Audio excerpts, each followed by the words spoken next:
Yes, munyemerere tugaruke kuri iki kiganiro cya Adeline Rwigara. Ni ikiganiro yavugiyemo amagambo menshi kandi akomeye. Ni ikiganiro yavugiyemo ibirego ashinja ubutegetsi bw'u Rwanda, aho atanga ubuhamya agaragaza uburyo ki ubutegetsi bw'u Rwanda bwanjije umuryango we, aho avuga ko rwose ngo umuryango we wafashije inkotanyi kugera ku butegetsi mu gutsinda intambara, ariko bakirengagiza iyo neza bagaragaje ndetse n'ubwitange bagaragaje. Ibyo bari batunze bakabibambura mu by'ukuri ngo bagasigarana na kimwe bafite kandi nta kibi bigeze bakora. Adeline Rwigara ubuhamya bwe bukubiyemo amakuru menshi atandukanye, gusa ariko ikibabaje kirenze kuri ibyo byose gikomeje kugarukaho cyane yavugiye muri iki kiganiro, naho Adeline Rwigara avuga ko ubutegetsi bwa Juvenal Habyarimana butateguye ubwicanyi ku Batutsi, ndavuga jenoside yakorewe Abatutsi, kandi ko rwose ngo ubutegetsi bwa Juvenal Habyarimana ko nawe bwahizaga yaba Umututsi cyangwa Umuhutu, ko bose babagaho kimwe bakora business neza. Avuga ko rwose icyo ari ikinyoma cya FPR, ko ubutegetsi bwa Juvenal Habyarimana bwateguye jenoside yakorewe Abatutsi ndetse bwahezaga Abanyarwanda, kandi ko ukuri kuzamenyekana igihe nikigera. Ibi Adeline Rwigara rero avuga biraremereye cyane, kandi ibingibi ndetse n'ibindi yavuze ugiye kumvira muri iki kiganiro kuri ngubu byamushyize mu kaga ndetse no mu byago, aho ashobora kongera kwisanga imbere y'ubutabera. Iki kiganiro rero reka mbanze rwose nyikumvishe, ubundi ndagaruka nkugezaho ingingo ku yindi byinshi ukwiye kumenya kuri aya makuru Adeline Rwigara yaje agashyira hanze. Mu by'ukuri yari amaze igihe abayeho ubuzima butuje, ubuzima bucecetse, nubwo mu by'ukuri ubuzima bwe butamworoheye, ariko yari yaririnze kuza mu makimbirane n'ubutegetsi bw'u Rwanda cyangwa se kuza kuvuga ibishobora kumugeza imbere y'inkiko. Ariko kuri iyi nshuro rwose ibyo yaje kuvuga biraremereye cyane. Rero nyuma y'iki kiganiro ndagaruka nkugezeho amakuru y'ingenzi ukwiye kumenya kuri ibi byose bivugwa na Adeline Rwigara. Rero niba ukigera hano bwa mbere, ndakwibuza gukora kuri subscribe kugira ngo inkuru n'amakuru kandi byizewe bijye bikugereho ku gihe mu buryo bukoroheye cyane. Ikaze. Ibyo bintu batangiye kubivuga, nabivuzeho cyane, batangiye kubivuga barimo batekinika za miliyari batwishyuje muri iriya myaka bakitaha, bashaka kumwica, bashaka no kuduhombya, bashaka gutwara ibyacu nk'uko ubu babikoze. Nibwo batangiye uwitwa Gacinya, nibwo yatangiye kuvuga ngo twakoranaga na ngo na Emerenide, ngo nako yavuze Abahutu, ngo twakoranaga n'Abahutu, ngo tubaha za ruswa, ngo kugira ngo tutishyura. Donc niho natangiye kumva iryo tekinika. Ibyo bintu batangiye kubivuga, nabivuzeho cyane, batangiye kubivuga barimo batekinika za miliyari batwishyuje muri iriya myaka bakitaha, bashaka kumwica, bashaka no kuduhombya, bashaka gutwara ibyacu nk'uko ubu babikoze. Nibwo batangiye uwitwa Gacinya, nibwo yatangiye kuvuga ngo twakoranaga na ngo na Emerenide, ngo nako yavuze Abahutu, ngo twakoranaga n'Abahutu, ngo tubaha za ruswa, ngo kugira ngo tutishyura. Donc niho natangiye kumva iryo tekinika. Ibyo byose rero ni tekinika ryabo, kuko imibereho yabo niyo gutekinika no kwanduza abantu kugira ngo babone uko babica kandi babiba. Nk'uko nagiye mbivuga kenshi kuva kera, akenshi yajyaga hanze mu bihugu byose, byaba ari iby'i Burayi, byaba ari ibituzungurutse, kandi ibyo bihugu bidukikije za Uganda na za Burundi niho babaga bari izo mpunzi. Igihe twabaga twajyanye, nanjye ubwanjye narababonaga, twarabasuraga bamwe, mu kubasura tukabafasha kuko babaga ari abakene ndetse birenze, nk'uko nagiye mbivuga kenshi. Ntacyo nongereye, ndetse nta nubwo nabivuga uko byari biri. Benshi wabonaga baburaye bategereje ko umuntu abashyira nk'agafuka k'ibirayi, abana batiga, umuntu akabafasha, wumva ubafitiye impuhwe. Ntabwo twari tuzi imico yabo, ntabwo twari tuzi ko kuri jye ntabwo ari abantu, si bose bien sûr. Ubwo rero n'abariya bari ku butegetsi babaga barimo, ubwo ndavuga icyo gihe mbere y'iyo myaka muvuze ya za 88 na 89, na mbere yaho yajyagayo akabafasha. Hanyuma rero kuba muri iyo myaka yaba yaratanze amafaranga, yaratanze imfashanyo iyo ari yo yose, icyo atakoze wenyine, icyakozwe n'abandi benshi b'abatutsi n'abahutu bari bakomeye mu gihugu, kuba rero barabafashije kugira ngo batahe, ni ibintu biri normal. Ntabwo rero yaba ari we wenyine, ntabwo twaba ari twe twenyine twabikoze, kandi byari normal ku muntu wese ufite ubumuntu, ku bantu amateka yahejeje hanze, tuzi ko ari abantu baje baba bavuye mu buhunzi, kuko ubuhunzi nk'umuntu washoboraga kugenda niyo wajyaga i Burayi ukaba wamarayo n'ibyumweru 2 ariko wumva gukumbuye igihugu cyawe cyane cyane ko cyari na cyiza cyane, ku buryo rero wabonaga umuntu udashobora kugikandagiramo ukumva guteye agahinda. Ariko si no kuvuga ngo ntibagikandagiragamo, icyo gihe barazaga bagasubirayo, ariko ntibari bemerewe gutaha nyine mu mudendezo, mu mwisanzuro ngo baze bature. Ubwo umuryango wa Habyarimana n'ubutegetsi bwe ntabwo twanywanye, twari inshuti zishingiye ku kazi. Aho ngaho umuntu wese abyumve, abimenye, ubucuti bwacu no kwa Perezida Habyarimana bwari ubucuti bushingiye ku murimo twakoraga, ku murimo, ku izina ry'umugabo wanjye, cyane cyane uwankurajwaga, wahabwaga imbaraga na Perezida mu gihe bahuye muri izo gahunda zo kuvuga ati umwana w'umusore ugeze ku nganda, atari izina ryavuye mu muryango ngo abe ari Rwigara père nk'uko we yari azi ngo ni umugabo ari bubone ungana nka ba Mironko, ungana nka ba Kabuga, ungana nka ba Munyampeta. Ab'icyo gihe mbese ni benshi, yewe n'amajyambere yaraturutaga, voilà, na ungana nka bakaje guhakwa. Abo bose bari abo mu myaka ye, akabona umusore w'umunyenganda yumvaga izina ibyo rero kuko yakundaga Abanyarwanda, yari umuperezida ukunda abaturage rwose, yari umuperezida mwiza ukunda abaturage.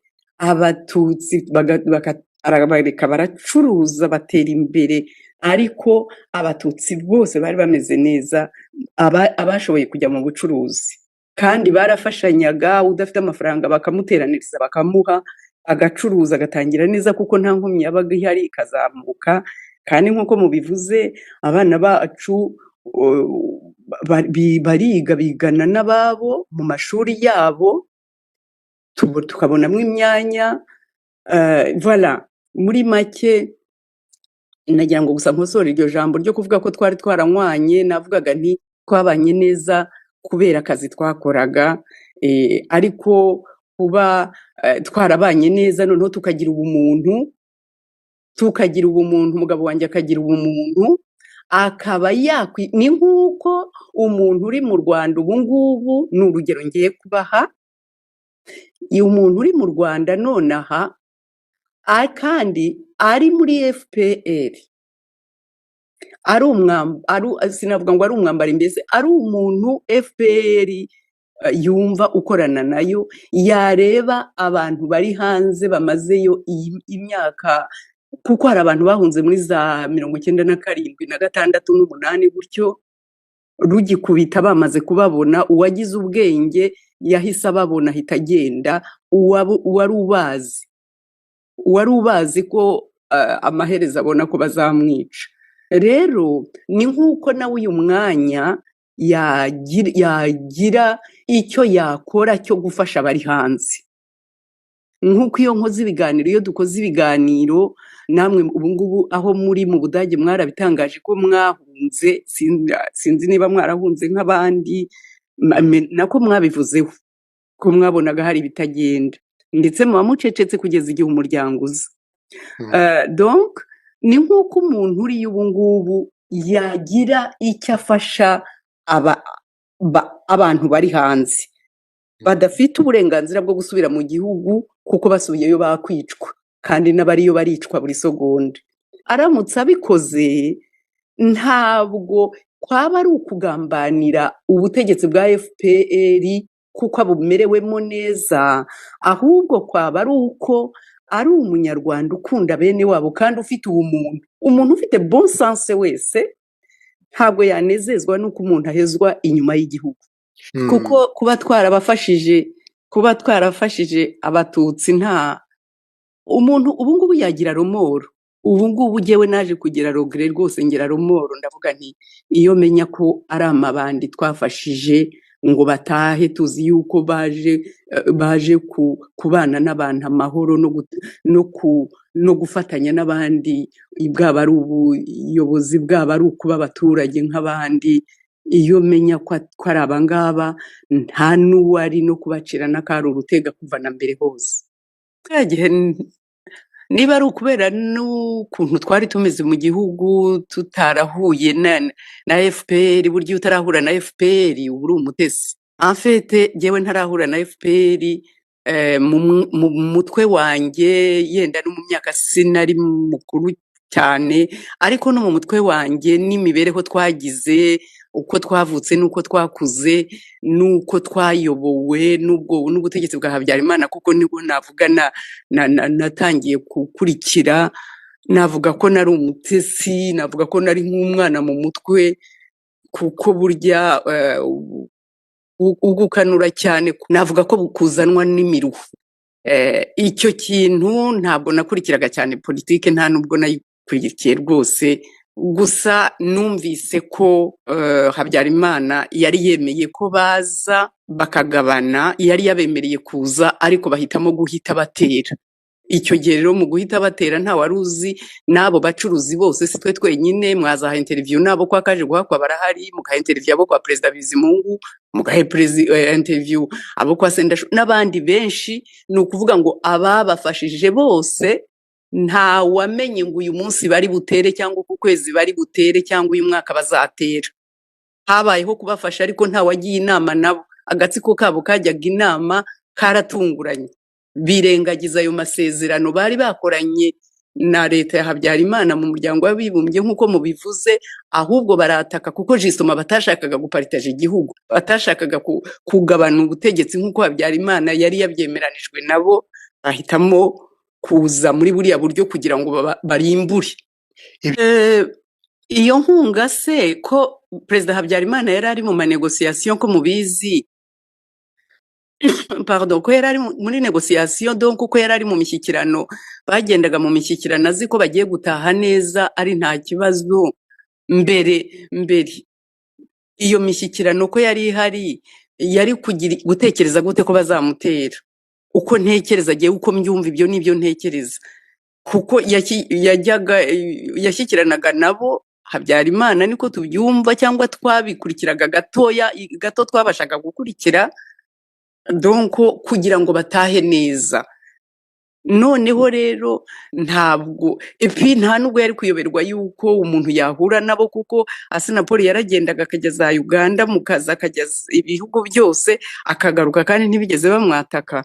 No kuba batekereza, no kuba Perezida Habyarimana n'ubutegetsi bwe bari gutekereza yuko Assinapol cyangwa abo bandi, ntabwo ari we wenyine yagenda akaba yabonana na bene wabo, ntabwo byari kubatangaza. Ariko ko mu bari humain, bari abantu, ntabwo bari abadayimoni, ntabwo bari inyamaswa, bumvaga, bari kubona ko ari normal, ko ari ibintu bisanzwe kuba yagenda akaba yasura bene wabo, kuko umututsi wese yabaga afite na bene wabo bari hanze, yumvaga ari normal. Ku buryo rero iyo tumenya ko bazanatera kiriya gihe par exemple, ntabwo nari kuba mpari n'abana, nanjye nari mpari.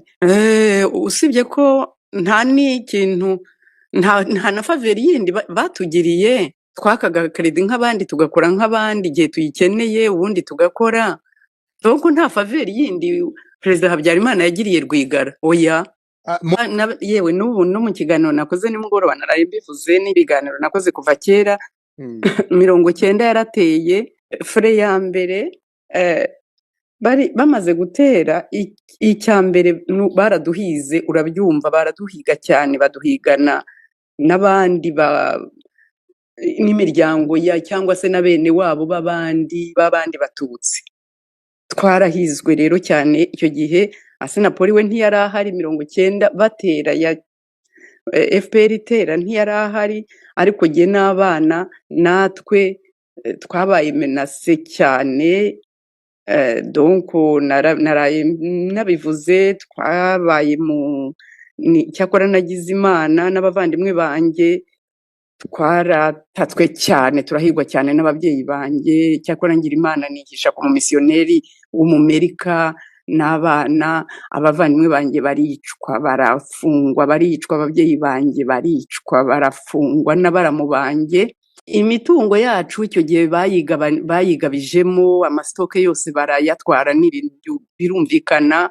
Twari dufite amasitoke menshi, niyo yatunze abasirikari, kuko twari dufite ruriya ruganda, ariko tunemporta ibintu byinshi by'ibiribwa by'amasukari, amafarini, imiceri, imyunyu, ibintu nka bene ibyo. Hari amasitoke n'amasitoke de tone babyigabanyamo, n'ibyo byabaga biri no ku isoko birabatunga. Hari n'amakonte birumvikana. Ariko dutashye amazu twarasannye, nta niyo bigeze basenya ngo bashyire hasi, usibye izo mu giturage iwacu kwa databukwe n'iwacu. Ariko iz'i Kigali twaraje, yahise aza, jyewe natinzeho gato arasana. Ntabwo nta nzu yacu bashyize hasi. Ariko iyo umuntu arebye ugereranije MRND na FPR, nababwiye yuko itigeze isenya, plutôt MRND kwa Perezida Habyarimana ntabwo bigeze banasenya n'inzu yacu. Donc twasanze muri iyo myaka zisa ibyagiye bisenyuka kubera igihe byari inhabité, twaragiye turasana. Batwara ibintu, batwara amamarchandise, bayatungisha igisirikare, bayegira gute. Ibyo ngibyo nk'umuntu bumvaga ari ibintu normal, ariko nta nubwo batwishe. N'abavandimwe banjye bari bafunze mu byitso, n'abaramu banjye bari bafunze mu byitso, barafunguwe. N'ababyeyi banjye, papa wanjye na mama wanjye, cyane cyane mama wanjye we yamazemo amezi 6. Wababuriyemo nanjye, hari musaza wanjye ibyo byo wavuyemo aranapfa, kuko harimo amatorture. Ariko uwabivuga utazi FPR yabivuga. Aho FPR yatugeze ntabwo yabivuga, kuko navuze ko twaragiye, ntabwo badukiriye inganda ngo bafate za Caterpillar bagende basenye, bajye muri iriya yahindutse hoteli imbere ya Habitation, bavugaga ngo ni n'inzu y'umwami. Ntabwo bigeze bagenda ngo bayisenye, kandi nabo ntibari babuze ibikoresho bisenya.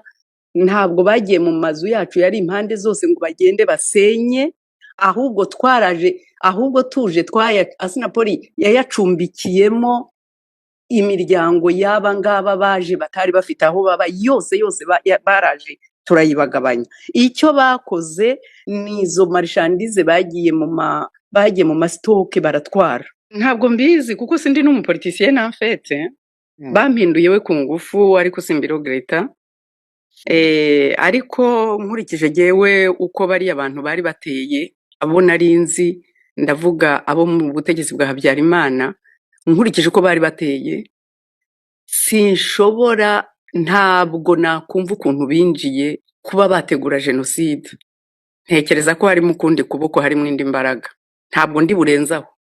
Nkurikije uko nari mbazi, nkurikije uko babanaga n'abatutsi, nkurikije gusa bari jyewe mumbabarire kuba iki kintu nakivuga, jyewe namaze kubona bari abantu uko bateye, ndavuga nti buriya Perezida Habyarimana ahubwo kuba yari yarabanje kwanga ko baza, sibye ko ngo nyuma yari yarabyemeye, baremeye ku partage, ahubwo bariho bahita bamwica batera.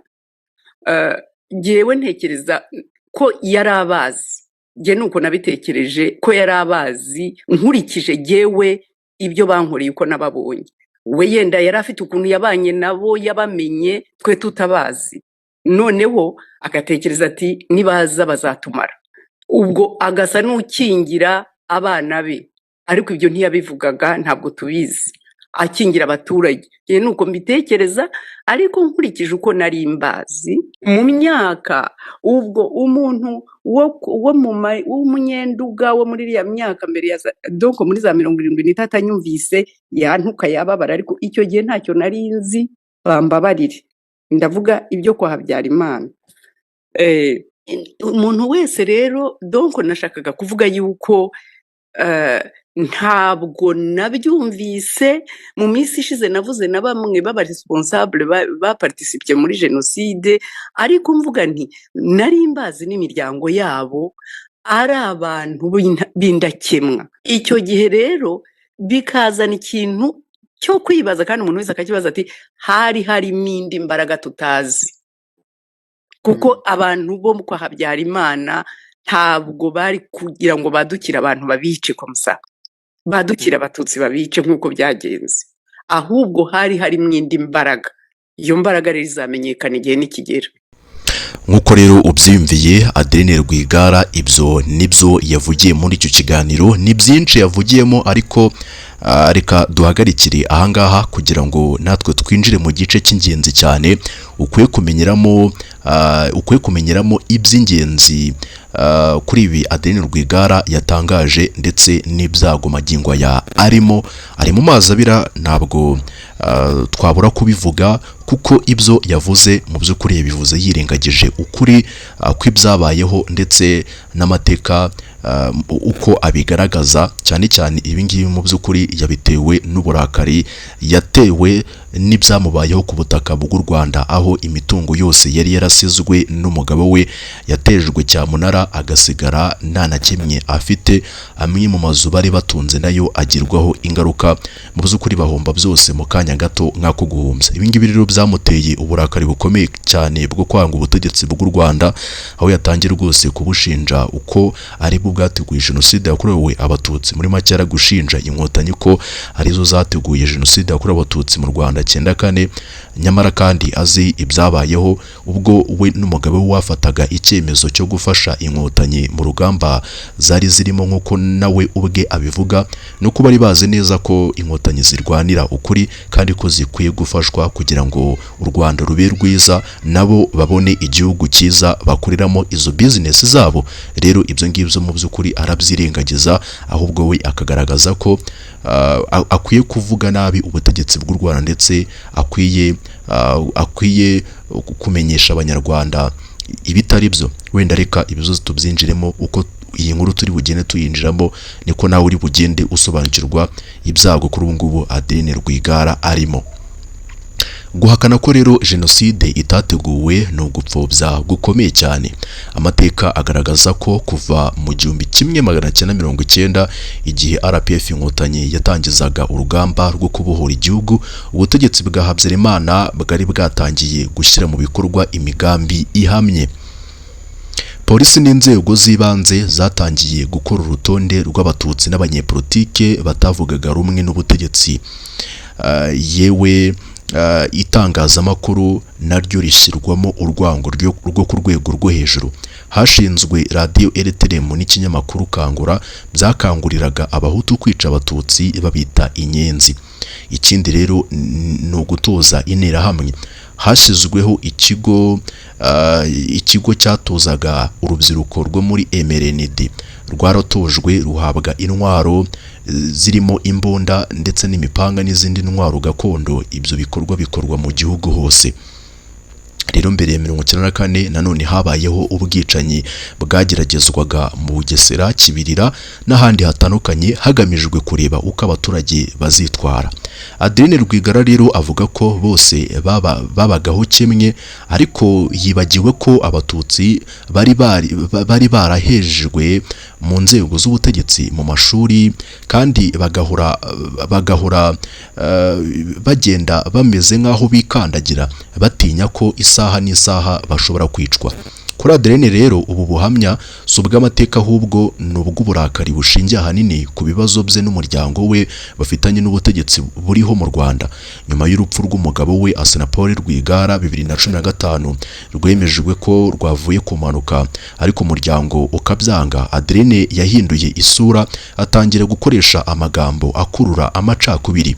Icyo benshi rero batamenya nuko Adeline yagerageje gukoresha ikarita yo kuba yarashyigikiye FPR nk'ingabo imukingira mu gihe yaba arenze ku mategeko y'igihugu, ariko yasanze yaribeshaga cyane. Benshi rero bamubona nk'umupfakazi urengana, ariko hari imyitwarire n'ibikorwa bye byagiye bigaragaza indi sura. Assinapol Rwigara yari umwe mu banyemari bafashije urugamba rwo kubohora igihugu. Ibi rero ni ukuri kandi leta yarabizirikanaga kandi yarabimushimiraga. Gusa Adeline yashatse rwose kubigira iturufu yo kurenga ku mategeko agenga ubucuruzi. Yumvaga ko kuko batanze amafaranga mu rugamba umuryango we utagomba rwose kubazwa imisoro cyangwa ngo ukurikize amategeko y'imyubakire nk'abandi banyarwanda. Ikigo cy'imisoro n'amahoro rero nibwo cyagaragaje ko umuryango wa Rwigara wari ufite ibirarane by'imisoro irenga miliyoni 5 z'amafaranga y'u Rwanda.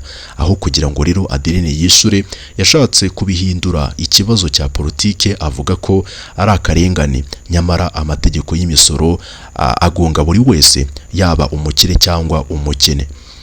Rero inyubako y'umuryango we yaje gusenywa n'umujyi wa Kigali kuko yari yuzuye mu buryo budakurikije amategeko y'imyubakire kandi ishobora guteza akaga. Adeline rero yakomeje kuvuga ko ari ugusenyerwa, ariko imyitwarire ye yo gusuzugura amategeko niyo yamugejeje aho ari uyu munsi.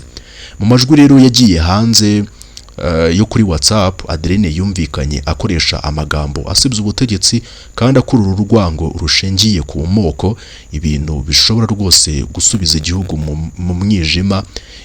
Ibi rero bituma benshi bamubona rwose nk'umuntu wari ufite indi ntego itari iy'ubucuruzi gusa.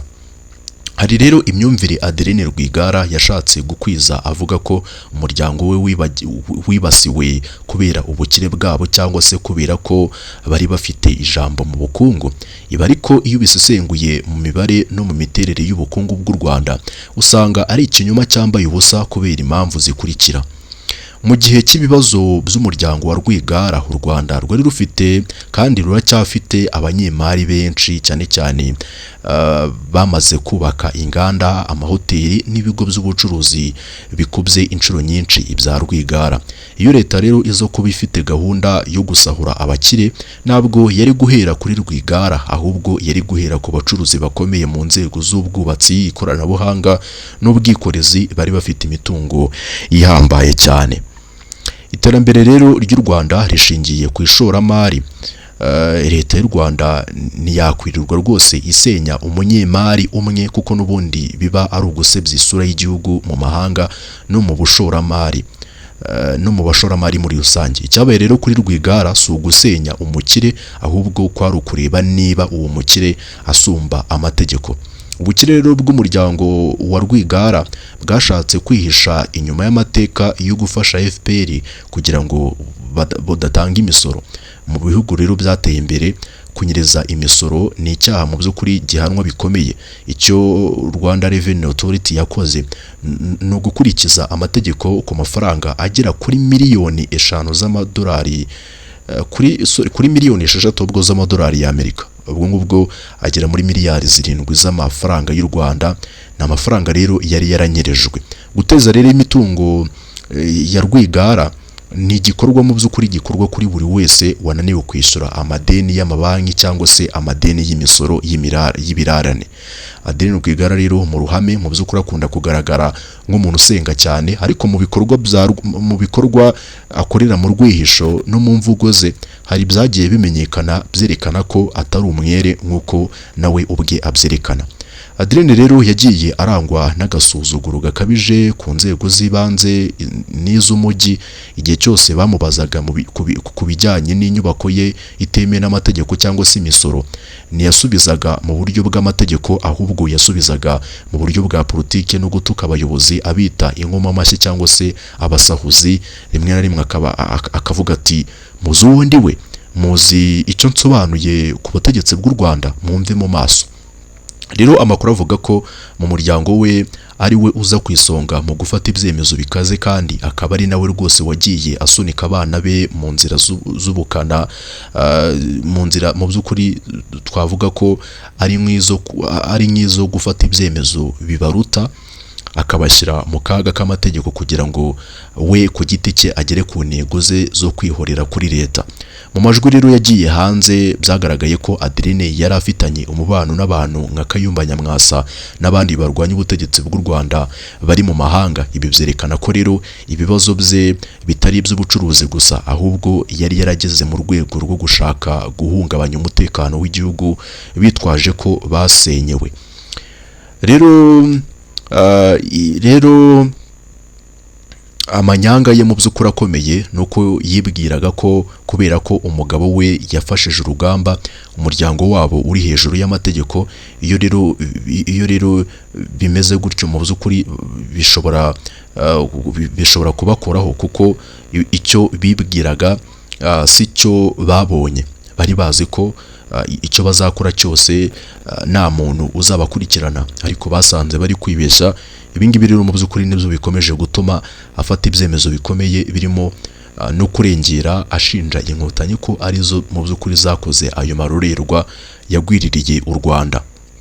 Ibyo Adeline Rwigara rero akomeje gutangaza si ibitekerezo bya politike bisanzwe, ahubwo bishyira mu kaga gakomeye umutekano w'inzirakarengane n'isura y'igihugu. Mu Rwanda amategeko arengera amateka ya jenoside yakorewe Abatutsi. Ayo mategeko rero mu by'ukuri ntanyeganyezwa, kandi ibyo avuga mu by'ukuri bishobora kumubyarira ingaruka zikomeye mu rwego rw'amategeko. Iyo Adeline avuga ko ubutegetsi bwa Habyarimana butateguye jenoside, abakoze icyaha gihanwa n'amategeko y'u Rwanda. Kuvuga ko jenoside itateguwe ni uburyo bwo kwihindura imvururu z'abaturage zisanzwe. Ibi rero bikaba ari intwaro ikoreshwa n'abahakanye ba jenoside bashaka ko abateguye uwo mugambi bafatwa nk'abere. Kuvuga ko rero bose babagaho kimwe ni ugusubiza inyuma intambwe u Rwanda rwateye mu kuri n'ubwiyunge, ni ugusuzugura inzirakarengane zishwe bazira uko bavutse, zizira amabwiriza yatangwaga n'inzego za leta yariho icyo gihe. Adeline rero hakunze gukoresha imvugo zumvikanisha ko rwose hari agatsiko kaje kurenganya abandi. Mu mategeko y'u Rwanda rero gukwiza amacakubiri n'urwango rushingiye ku moko ni icyaha gishobora rwose gufungisha umuntu imyaka itari mike. Amagambo ye rero ashobora gukangura amarangamutima mabi mu rubyiruko ruto rutazi amateka y'uburyo amagambo nk'ayo ariyo yagesheje igihugu kuri jenoside. Ukurikije rero uburyo inzego z'ubutabera mu Rwanda zikora, Adeline Rwigara ari mu mazi abira. Adeline n'umukobwa we Diane Rwigara bigeze kuregwa ibyaha birimo guteza imvururu n'amacakubiri mu baturage, nubwo baje kugirwa bere mu mwaka wa 2018. Gukomeza rero inzira y'imvugo nk'izi mu by'ukuri bigiye gufatwa nko gusubira mu cyaha. Ubushinjacyaha bushobora kugaragaza ko Adeline akoresha izi mvugo nk'uburyo bwo kwihutira nk'uburyo mu by'ukuri bwo gusuzugura amateka ndetse n'ibyemezo byafashwe n'inkiko. Inzego z'umutekano zishobora rero gufata imyitwarire ye nk'igerageza ryo guhungabanya umudendezo wa rubanda bitwaje uburakari bw'imitungo yabo yatejwe cyamunara. Adeline rero akoresha isura y'umupfakazi mu by'ukuri warenganywe bikozwe n'ubutegetsi kugira ngo amahanga n'abantu batamuzi neza bamugirire impuhwe. Nyamara inyuma y'ayo masengesho n'ayo marira harimo umugambi wo gusenya ubumwe bw'abanyarwanda akoresheje amateka agoreka. Benshi bakomeje kwibaza bati niba Assinapol Rwigara yarishwe na Assinapol Rwigara yarishwe na Habyarimana mu mutima binyuze mu guhezwa no gutotezwa nk'umututsi, bishoboka bite ko umugore we uyu munsi ari we uba umuvugizi w'ubwo butegetsi? Ibi byerekana ko rwose Adeline yarenze umurongo w'amategeko, akaba ageze mu rwego rwo gupfobya amateka ku buryo butaziguye. Rero icyo wamenya magingo ya nuko ibi byose yavuze bigize icyaha, ntacyo guhisha gihari, nawe wabyiyumviye.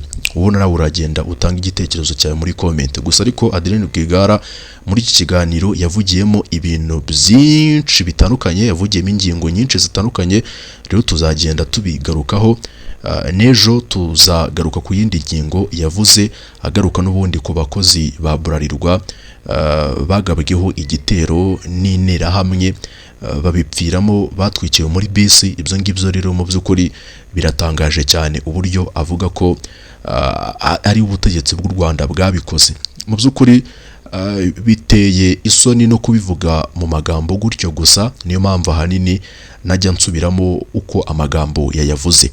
Reka rero dusoreze ahangaha ibya Adeline Rwigara nuko nguko byifashe.